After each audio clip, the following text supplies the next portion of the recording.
Hello, my name's Mark DiCarlo. Tonight my guest is Daniel Lucio, who came over from the Occupy Wall Street movement in Corpus Christi. Yeah. Occupy Corpus Christi. Called Occupy Corpus Christi. Where are you occupying? City Hall. Let me ask you this. Do you think that we have kind of the same, whatever, social and economic problems that the Occupy Wall Street protesters are dealing with and are concerned with? Absolutely. I mean, if anything, our area of South Texas, a lot of those issues are more pervasive, especially the social issues. Things like environmental justice. I mean, we have a community here that has one of the largest birth defect rates and asthma rates in the state and the United States. And that's a direct product of industry in the area kind of taking over parts of the community where people don't have the ability to move because of their income or their experiential circumstances. And in any case, yeah, we bring that fight here. I mean, a lot of it is we have a local sense of how we're going to tackle some of these issues here. We're trying to make it as local as possible, basically. So, environmental justice. So isn't the reason that we have a lot of we might have a little bit more pollution here? We also have lower unemployment, right? I mean, doesn't it go hand in hand? God forbid, and unfortunately, it seems like sometimes the more pollution you have, the more industry you have, right. Therefore the lower unemployment, and maybe the better the economy. Doesn't it go hand in hand practically sometimes? Well, I mean, that's kind of like dogma thinking for whatever reason, which isn't the case in Corpus at all. We have a higher unemployment rate than the rest of the state. We also have higher than usual poverty rates. I think the last statistic that I had seen from 2009 was around 19.5% under the federal poverty line. And I mean, there's a lot that could be said about those numbers, but in some instances, like the area that we're at downtown, that poverty rate is over 50% of the population when you look at it broken down by zip code. And so there are parts of the town where you have that and it's more prevalent than others. That changes the dynamics of the community and how others perceive that community from outside. Do you think that the poverty rate could actually be indexed according to the economy or economic justice? Might it be more a demographic issue based upon whatever history and or ethnic groups and or cultural groups and or whatever? I mean, or it could be a combination of nebulous factors that you really don't know the reason for the poverty rate. Is that possible? I mean, I guess it's possible. It's just when you look at empirically established studies of social trends, you can draw distinct lines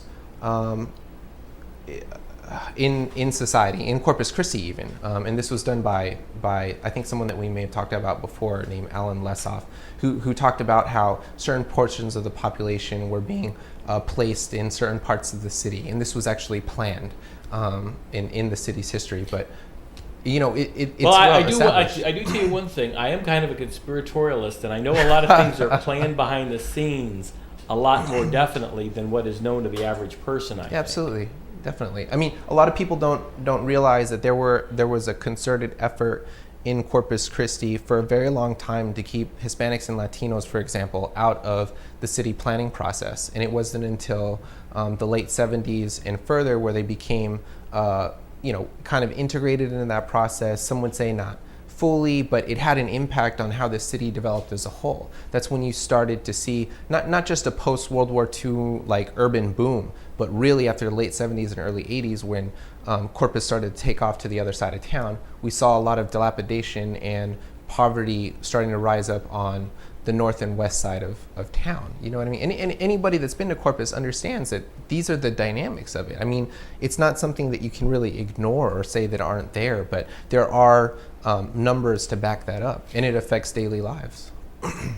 Well, on this Occupy Corpus Christi movement, for example, the talking corporate heads on the mass media, big complaint, which you've got to say something, I guess, is that there is no fixed matter on which they're protesting. And they've had these rather attractive or sensual women on CNN several times that, well, what are they protesting about? Right. So, like, what are we protesting about?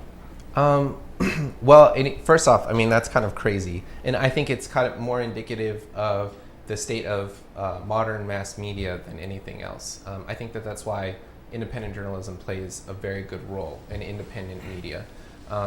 So what we're talking about, at least locally, well, okay, what the day started as, before it was Occupy Wall Street, it was actually dubbed U.S. Day of Rage.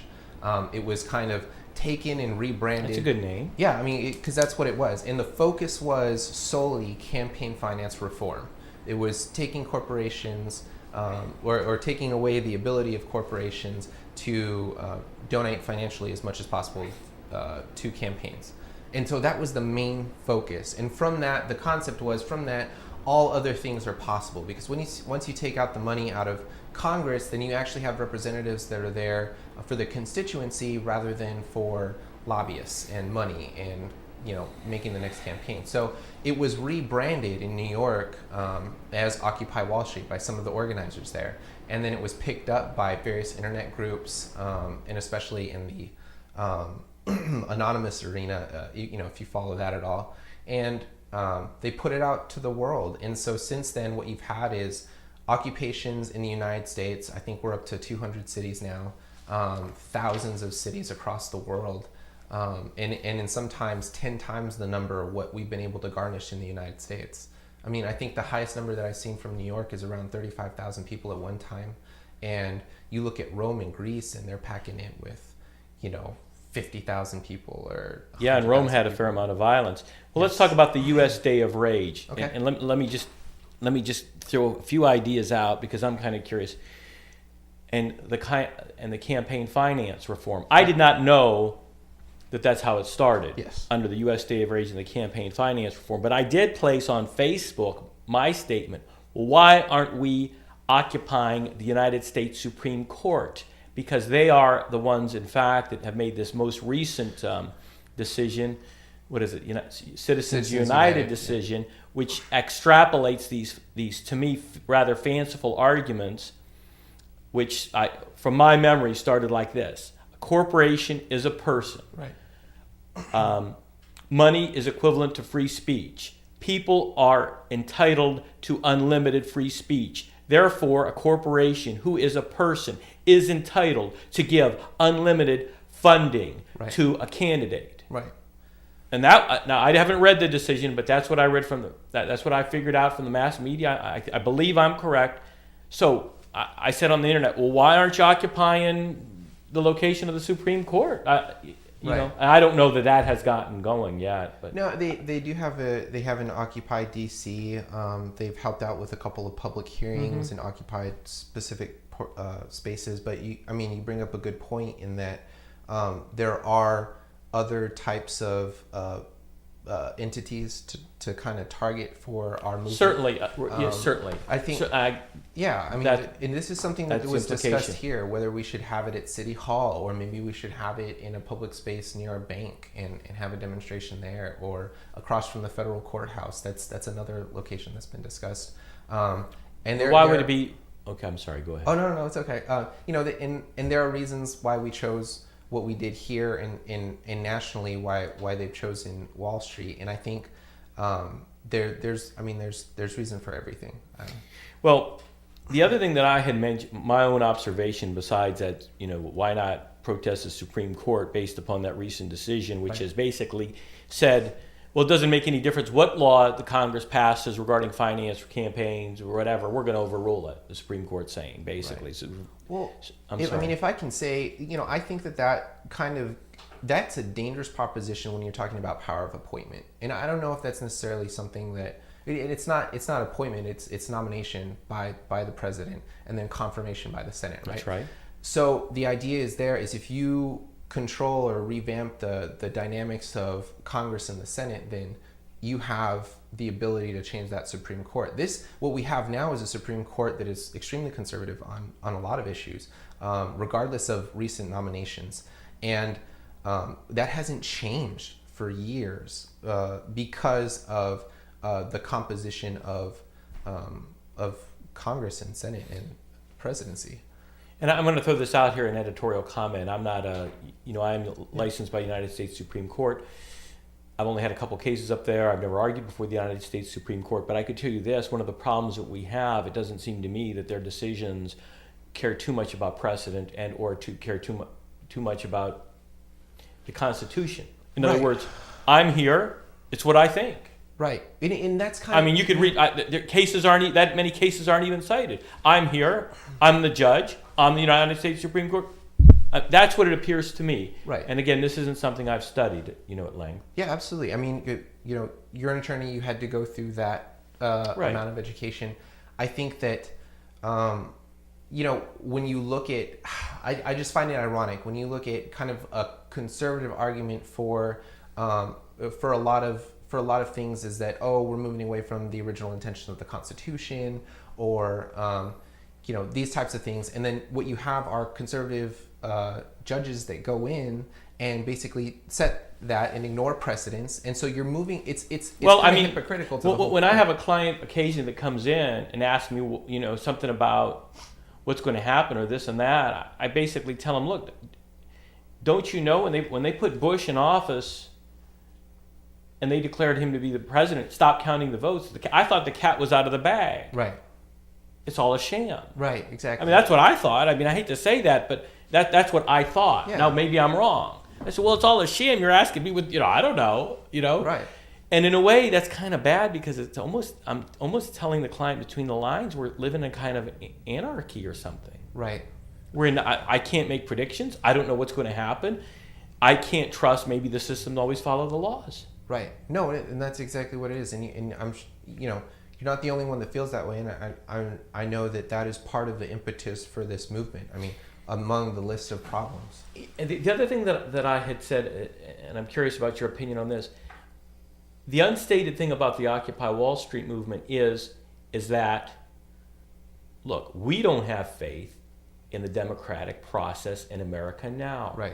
We don't have faith that if we vote for the Democrats or we vote for the Republicans, that there are going to be any changes made. Right. We have no choice but to take to the streets. Right. And that has been unstated, I think, largely. No, it is. And I think the part that gets ignored most here, because we have kind of at least in the electorate, an overwhelming conservative majority of voters that have come out in recent years.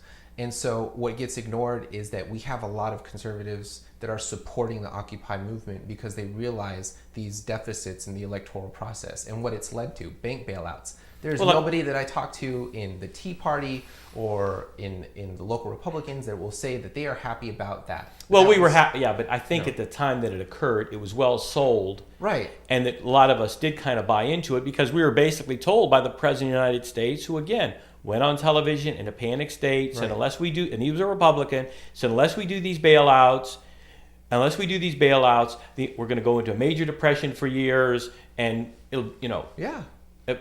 So a lot of us said, well, I guess so. I guess we better do it. Right.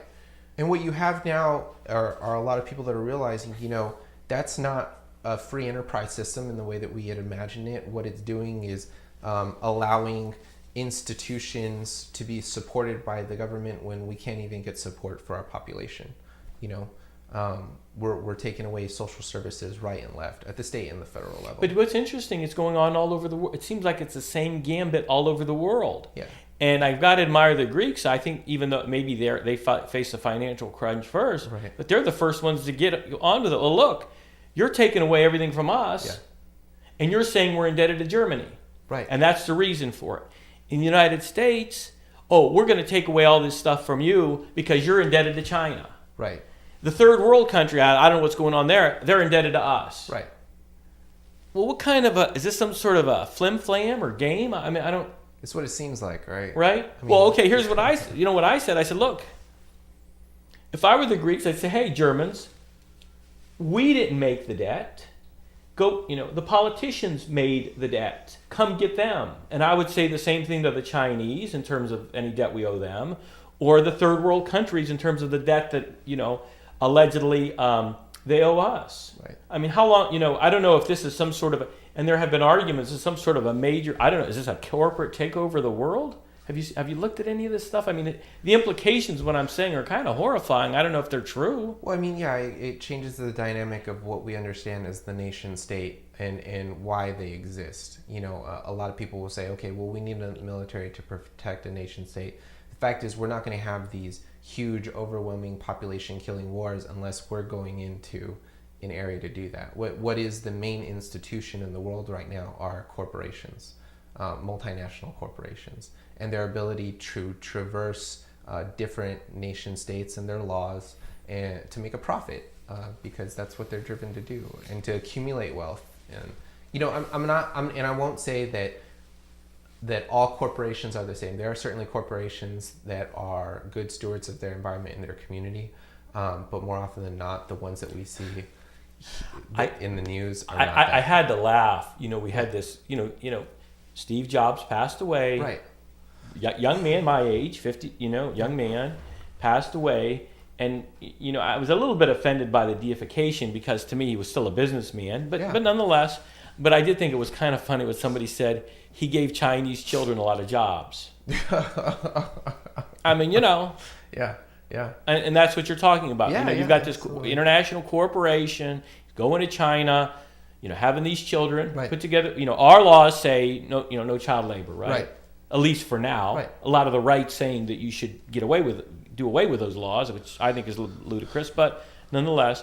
So that's kind of what you're saying, right? Well, yeah, and Steve Jobs is an interesting point, because he was an anti-institutionalist from the beginning. I mean, he was like, think outside the box. Right. That we're not going to go along with the dogma, and he became the boogeyman later in life. He had people, literally special police hired to go after people that were trying to get patent technologies or had early releases of the iPhone and things like that. I mean, he had police in his pocket. I didn't know that. That's very interesting. Yeah, and then not only that, but this is someone who told President Obama that he was going to support him from the beginning, because he thought, okay, here comes a fresh name. But he told him, look, you need to. He basically told him that he needs to work on disbanding unions, because they're corroding the American workforce. We're not able to bring our labor back here. We have too harsher regulations for work standards, unlike places like China, where you're able to have child labor. And it's just kind of like, well, that's not the Steve Jobs that everyone knew when he founded Apple, and it's just. I didn't know that. That's very interesting. Yes. I do know that I always stayed away from Apple products personally, because it always seemed like everything was so proprietary and controlled that once you got in, you get involved with them, you may get a little better product, but you also get a very expensive product. And as you say, it's not an open platform in any way. Right, exactly. I mean, the development of it. If you look at the technological side, some of the development is open to the general public, but Apple takes money from those developers, and that they get a cut of anything that they put out in the open market, which is different than other open platforms, for example. Well, since you mentioned Barack Obama, I guess he's going to be running for president of the United States. What do you think of him as a great liberal hope? What do you think of him as? Do you think that he was abided by? A lot of us have said, well, number one is he didn't end the wars. He's saying he's going to end what was his Afghanistanian war, the Iraqi war. He's going to pull out. Iraq. Okay, Iraq. He's going to pull us out in another 6 months or so, and that he didn't end the Bush tax cuts. He didn't even try. Right. And then lately, I just read that he has signed another trade bill. I don't know if you're familiar with that, but that's just a trade bill giving more, probably outsourcing more of our manufacturing jobs. I think the 3 countries. I think one is Korea. Right. I don't know if you're familiar with that. So what do you think? You think he's was as he was marketed to be? No, I mean, if you ask someone that actually has kind of a liberal mindset, he is not a liberal. If anything, in terms of foreign policy, and you mentioned that, he continued, or in some cases worsened, the position of Bush. I mean, he, we've been in 3 wars now, and the Libyan War. Yeah, and dealing with brought to you by with enemies of the state. It's no longer, hey, we're going to go after you to bring you to trial. We're going to go after you and assassinate you. Well, Noam Chomsky said something very closely. He said, we no longer go after to capture you and to torture you. Right. Now we just go and assassinate you. Yeah, and you're dead. You have a position adverse to United States interests overseas, you're dead. That's what it comes down to. And no president should have that power. I mean, you're never going to see the president of the United States being brought before a war crimes tribunal of the UN. But they're committing the same types of atrocities that we persecuted people for before. And I know that's kind of dangerous speech, but it's true. Well, that's why we're doing the show, so you can say it. And so you bring up a good point. He was a letdown to a liberal base that got him out there, and I will say that I think he's going to win again, because if you invest in the 2-party system, or even if you don't invest, the 2-party system is still dominant because they have that. Yeah, what choice do you have? Exactly. So the conservative, the conservative side is going to. How are they going to support any of the Republican candidates out there right now? Realistically. Well, let's talk about. Well, I often I think of President Barack Obama as a corporate ringer. Right. Okay, so what you got is he's marketed as a Democrat. He's a black guy. He's a young guy. He's marketed as hope and change. Same old song and dance. Right. Same old song and dance, except this time, whether he's got a black face, whether he's got a white face, whatever. Right. That's what he is. Right. And I think that's proven. What you said is about the how are you going to support a Republican right now? Is that because President Barack Obama has co-opted the Republican platform, or is it because you think the Republicans have looked so bad in their series of road debates? I think it's more so that, honestly, if there was a serious contender from the Republican side, they would have emerged by now. And I think Ron Paul has had some good success on the grassroots level, but a lot of the reason that Barack Obama was elected for his social views, Ron Paul doesn't necessarily have that. He doesn't support the LGBT community, for instance, or the right for a woman to choose. No, on the social issues, he would be a conservative. Yeah, absolutely. On the social issues, he'd be most of them, other than the legalization of drugs. Right. Obviously, a lot of the liberals are going for him because he is stating, if I become president, I'm going to attempt to close down our military bases and our foreign involvement. And he doesn't think that of that as a conservative platform. Right. And I must say, there's been books written about this wherein that formerly was not a conservative platform. Right. Wherein the conservatives thought of the big spending on the military budgets is just another big spending government project and bureaucracy, and then that changed, and I don't remember when that was. Maybe during Wilson's administration. I don't remember. It shows in that particular instance, it shows corporate involvement in the ends to which they can accomplish whatever means they have. I mean, that's a military-industrial complex at its finest. Let's perpetuate some wars. Let's make some money. That's what it comes down to. Yeah, and it doesn't. You do obviously, and this criticism is made a lot, that we're for free enterprise, but there's nobody who makes more money, gets richer than these corporations off of these wars. Right. And this isn't unknown. this was in the days of Germany. Who put Hitler in? Who benefited, right? Right, yeah. And some people claim, of course, there's maybe even argue a continuation. So what about these Republican candidates? What do you think of them? What do you think of Romney? He is he's what a strict Republican candidate would look like, except for, and he's been criticized for the fact that he's Mormon, which is a ridiculous criticism. That's been a criticism since before he was in the race. Religious affiliation shouldn't have anything to do with your running for the president of the United States, no matter what religion you are. And the fact that the idea of that has been co-opted by the Republican Party since the days of Bush in Texas is ridiculous. Religious affiliations didn't have anything to do with it. So, what about the allegations that he was a corporate looter? They used to buy up these companies. That's a more astute observation, I think, than his religious belief. Absolutely, yeah, no. That's a legitimate criticism, I think. Absolutely.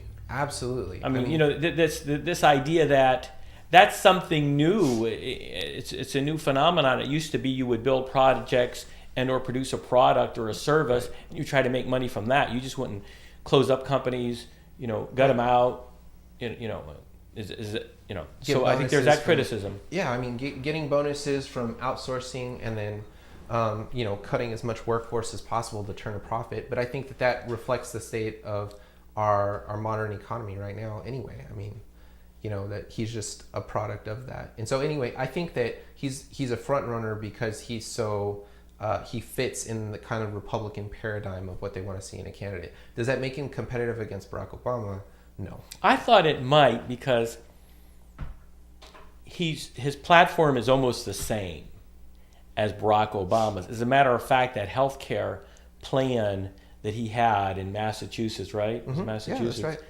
is almost identical to the national one. Right.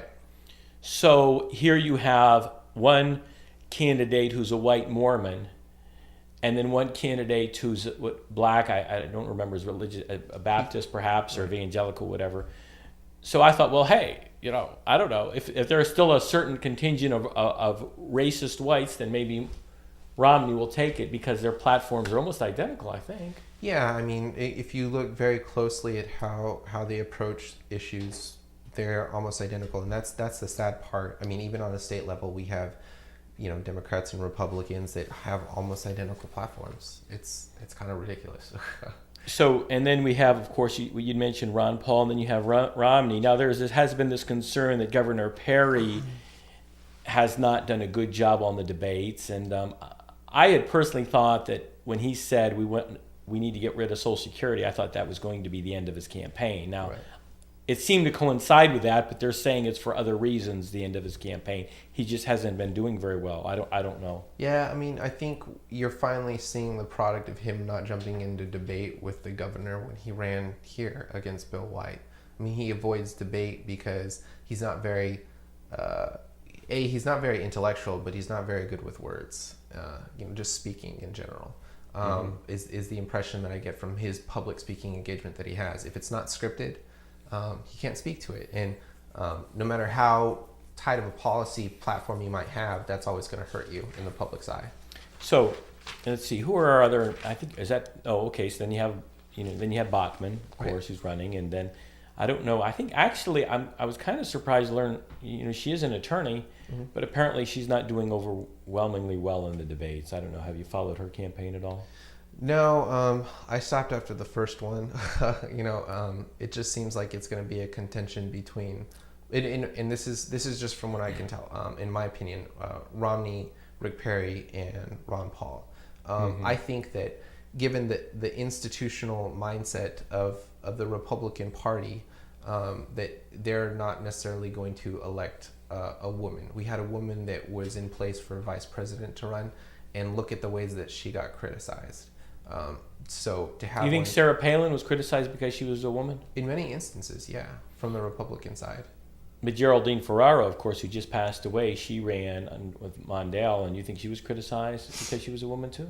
I think, I don't know. I mean, I'm sure that those criticisms were there. But you don't think that Sarah Palin's, I hate to say this, but I mean, just on objective criteria of she hadn't been governor very long, Right. a year and a half, she didn't have any advanced degrees like some of these people had, or a job of real sophistication.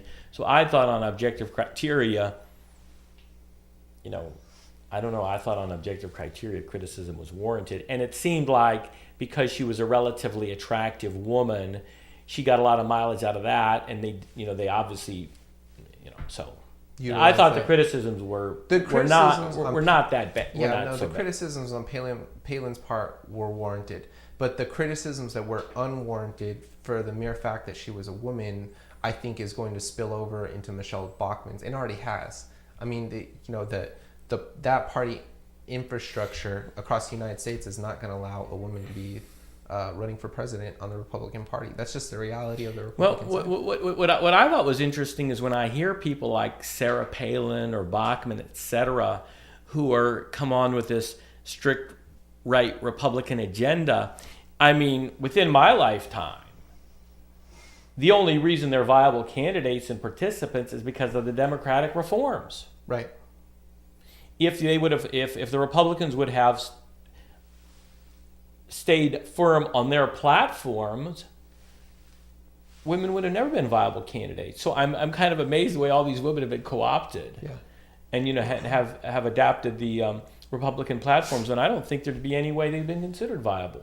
Yeah. In the in the 60s. Yeah. No. Etc. Yeah. It's a sign of the times, and it's unfortunate. I mean, here we are talking about the viability of women in the Republican platform, and no matter who, let's say Michelle Bachmann goes in there. What does that mean to women in the United States right now? I mean, what does that mean to women? Well, it means nothing, because as I said on this show before, it's an argument. Who does she represent? Right. Exactly. She doesn't necessarily represent women, right, nor the poor, nor the aged. Right. She represents, if you're a black man, Barack Obama or whoever, and if you represent rich white men on your political platform, that's who you're That's what your political platform is. It doesn't make any difference. This external. That's why and we were talking about this before the show a little bit. This idea of external diversity is going to bring change. Right. Well, we've seen that's just not true. Yeah, it's not true. Ethnic and or gender group or whatever. Look at Mr. Cain, Herman Cain. Yeah. His political platform would be very similar to any conservative, whatever, middle-aged Republican white man, right? Right. It's the same. Yeah, it's kind of a facade. I mean, you don't just see that on a national level. You see that locally as well. You kind of see... Like what do you see locally? Well, I mean, there's been a lot of instances, for example, where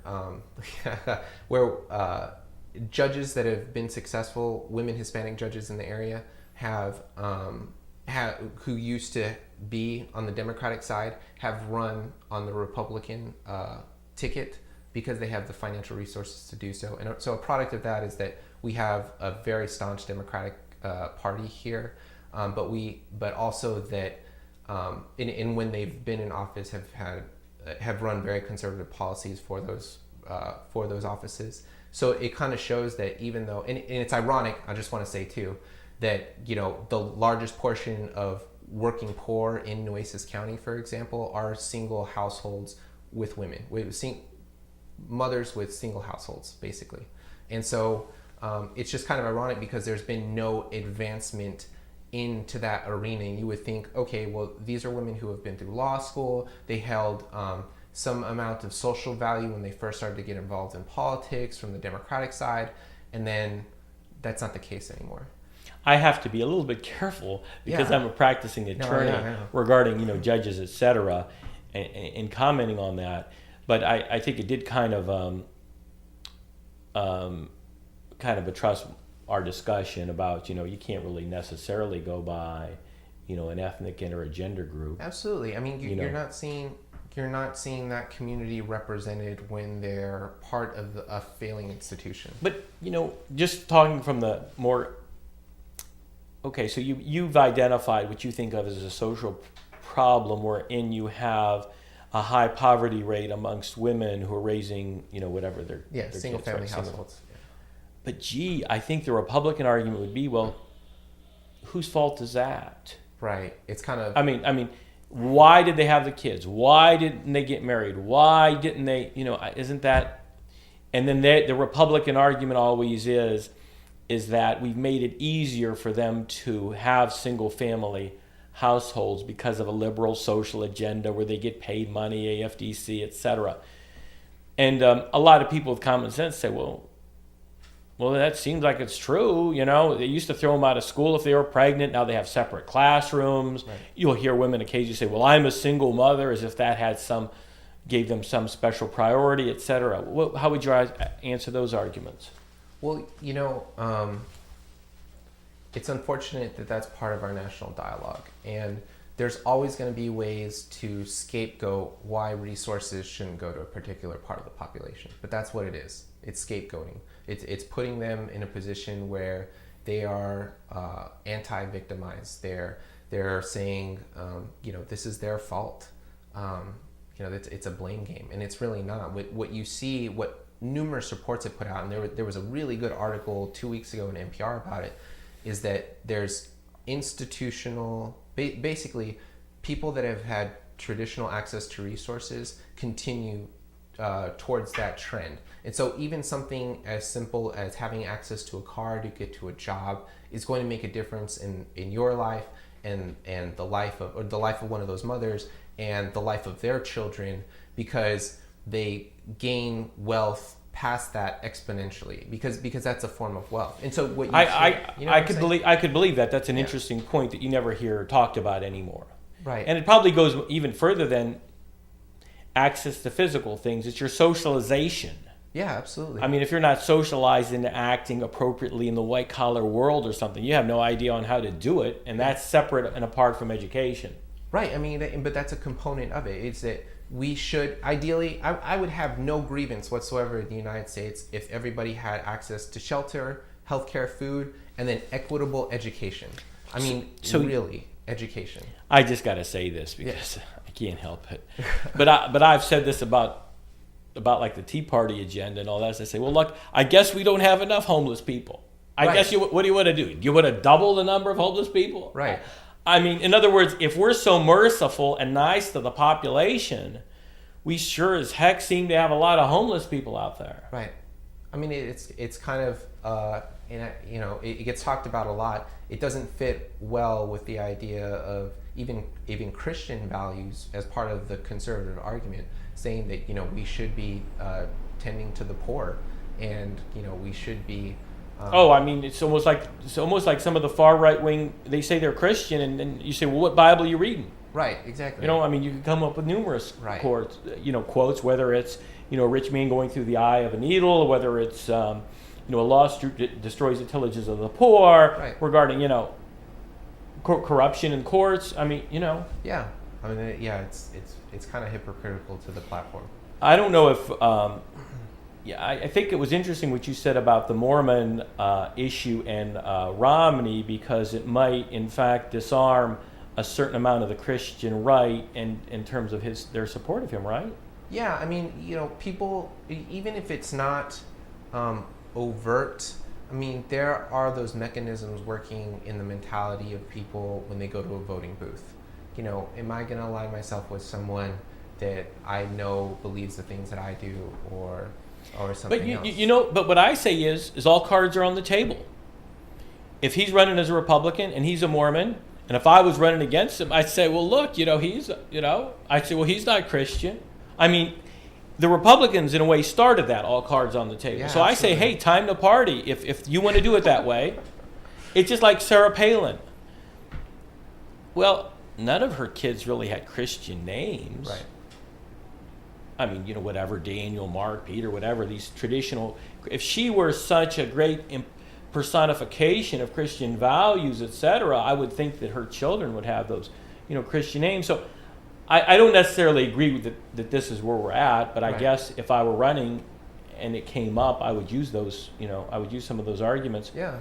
So what about, let's see, who are the other Republican candidates? It seems, do you think that they somehow cherry pick who gets the most favored status at these debates? Who gets more face time? Oh, yeah, for sure. I mean, how are they doing that? Do you know? I mean, it's coming out of who's leading the polls, and you just guide questions towards those people. I mean, and a lot of it are the questions themselves, because the questions would be something like, okay, this week we got a criticism of this candidate, which maybe is Herman Cain, let's say this week. What do you think about that, Rick Perry? And so it focuses back on that candidate. Of course, Of course. So if you'd watch them carefully and you'd follow them. Yeah. One of the reasons I kind of quit following them was the first debate, I think it was, I said, well, they're not debating each other. They're just using it as a way to get the Republican platform together and to insult Barack Obama. Yeah, that's all it is. I said, so they're getting, this is a pretty good PR move for them to get all this prime time on their candidates and their platforms for free, and then just to attack the president. Yeah. Well, and I think for the most part of the population who didn't participate in the 2010 elections, this is kind of a reaffirmation of, holy crap, the Republicans haven't changed. And it's just... Well, they didn't participate. Nobody says it is because they were so disappointed, I believe. Yeah. And they didn't go out and vote. So many young people your age in that, Yeah. they got behind Barack Obama, hope and change, hope and change.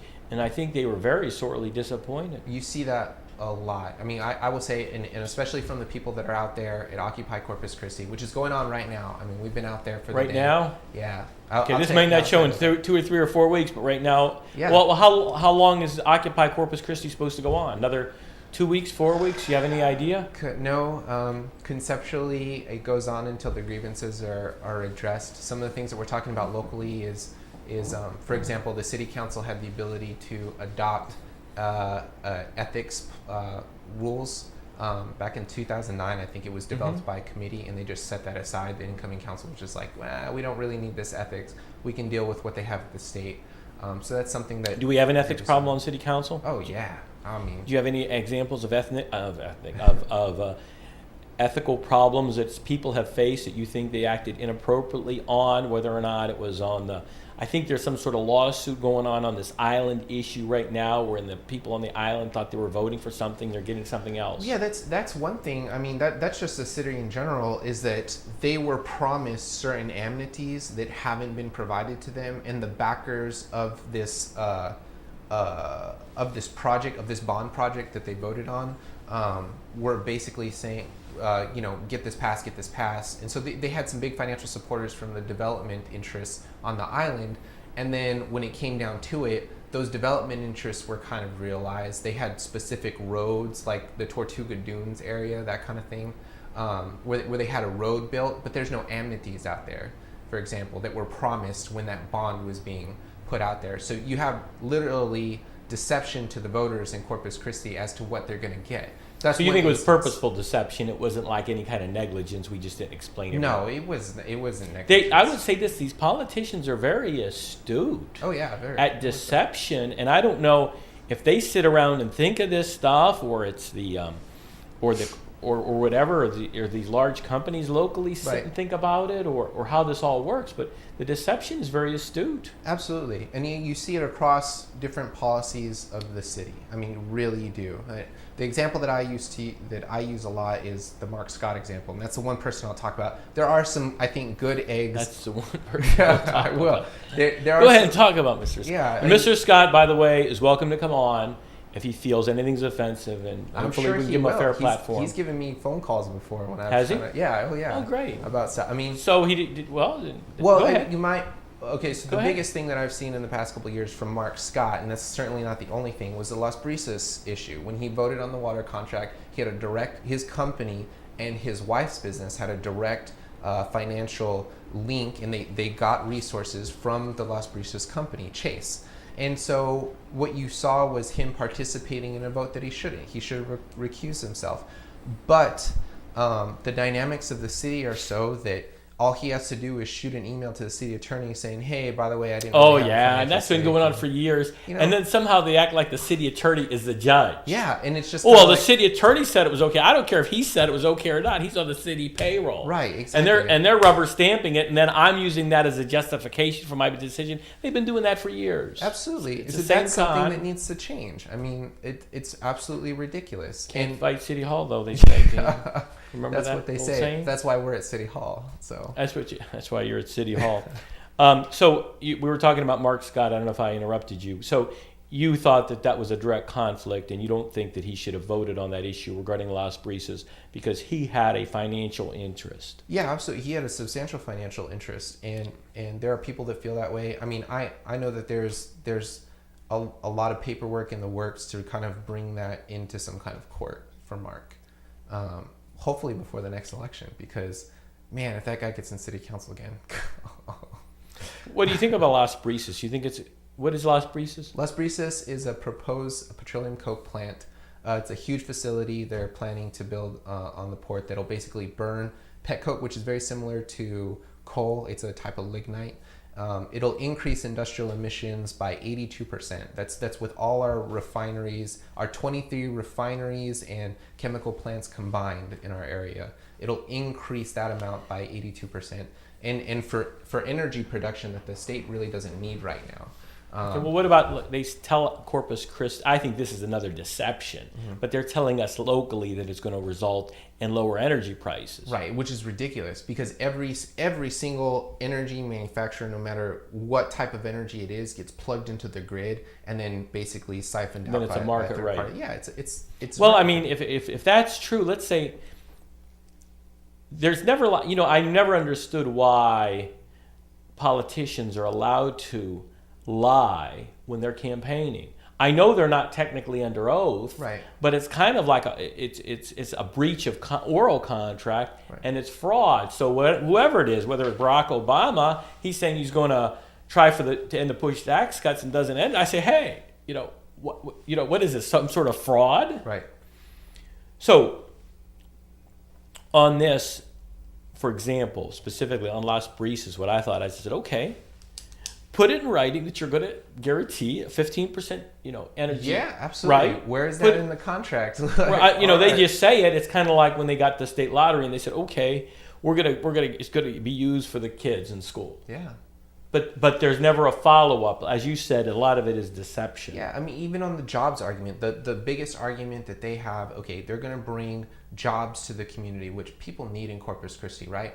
But where is that on paper? Where is there a contract with the local labor union saying we're going to guarantee that we're going to pull 1,500 people from your union or something like that? Or, I mean, there's no guarantees. These are corporate promises from financial establishments that are coming into our city and basically buying off our politicians. And I mean, there's something wrong with that. We as a community have to be able to stand up and say, this is our community. We're going to determine the fate of it, not some outside abstract financial institution backed by big money. Well, the idea is that we are allowed to vote for our representatives who are going to be looking out after our interests in some sort of representative democracy. Right. And they're supposed to be doing that. And it's just not the case here. I mean, well, you ran for city council. Excuse me for interrupting, yes, but you ran for city council, so you have an idea regarding the sort of money it takes to run. Does it take a lot of money to run for city council? Like, does Mark Scott have to raise a lot of money? No, I mean, it depends on what you mean by a lot of money. It's not the money that makes a difference in the city council races. To be honest, it's the time commitment. You can't have a job like a 9-to-5 job and run for city council. You have to be able to have a job that you can live financially sound on, a financially sound life, and be able to commit the hours to be able to run. And so what you see are a lot of people that are already like either retired and have a good financial stability of some kind, or they're coming from these title. That's how you could see the real interest. Right. This title company, of any laws that I know in the entire state of Texas, which is the only place I've ever practiced law in, there's nothing more fraudulent than this title insurance and title policy. Right. Or some. There's nothing more worthless and expensive. Right.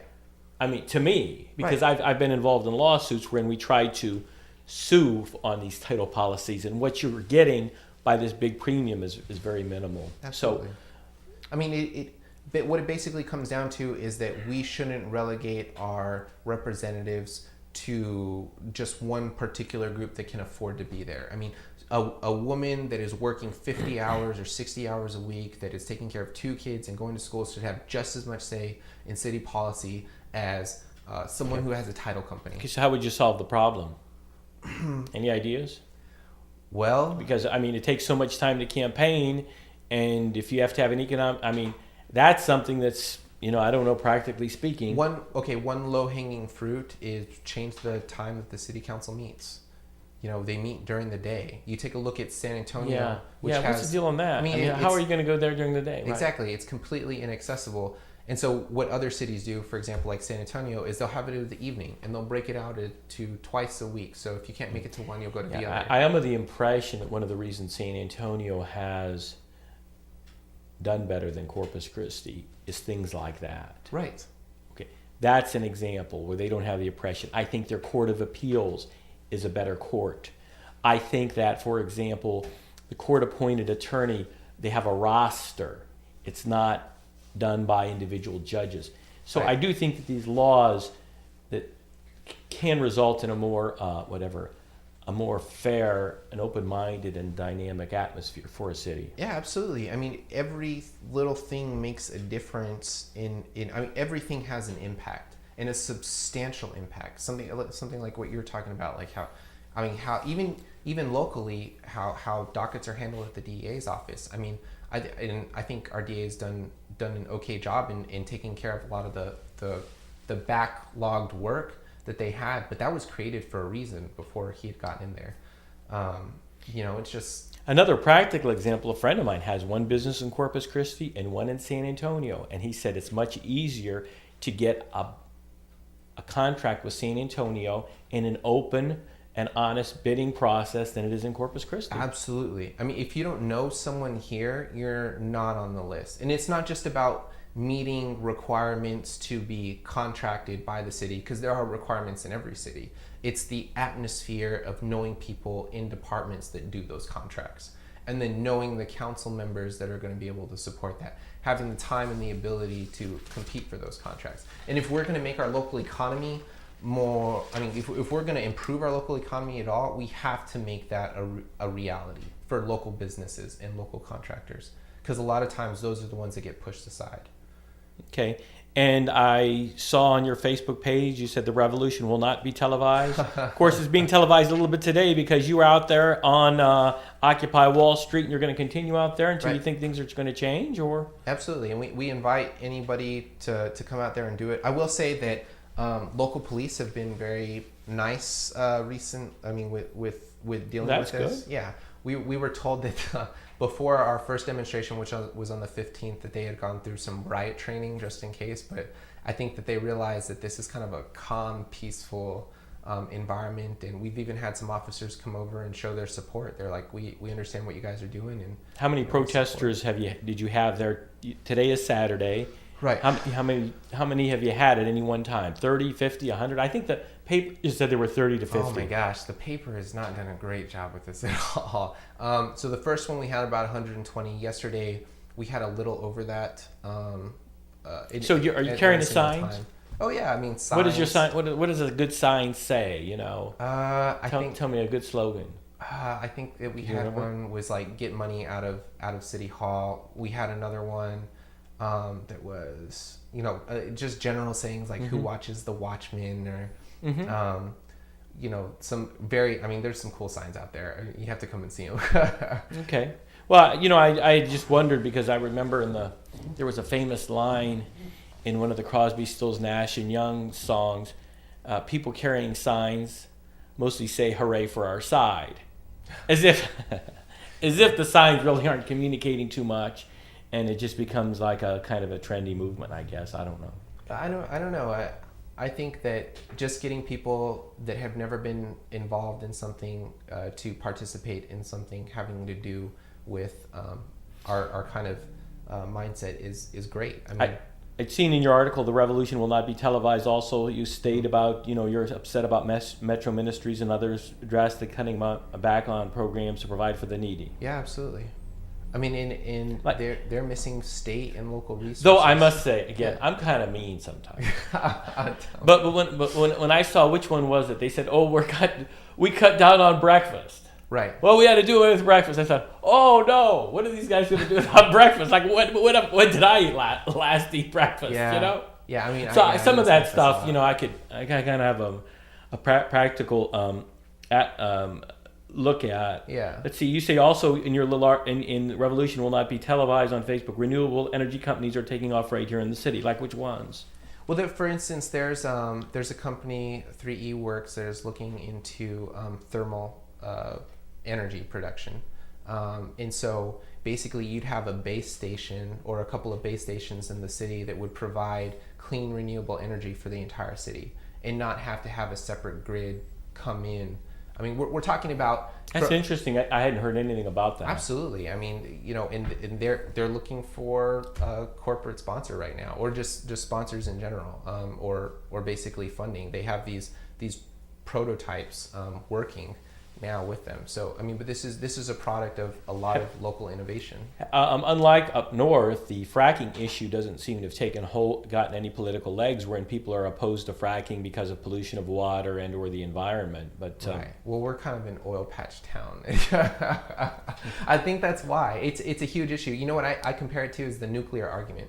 When nuclear energy was first out there, and a lot of environmental organizations had to go through fights within themselves to say, is this something we want to support or not support? Because they had a lot of people on both sides of the fence. See, I gotta take kind of the conservative arguments who say, okay, the liberals are against fracking, right. The liberals are against nuclear power. Right. Nuclear is on the East Coast there. They said we don't want the wind turbines. We don't want. Hey, what do you want?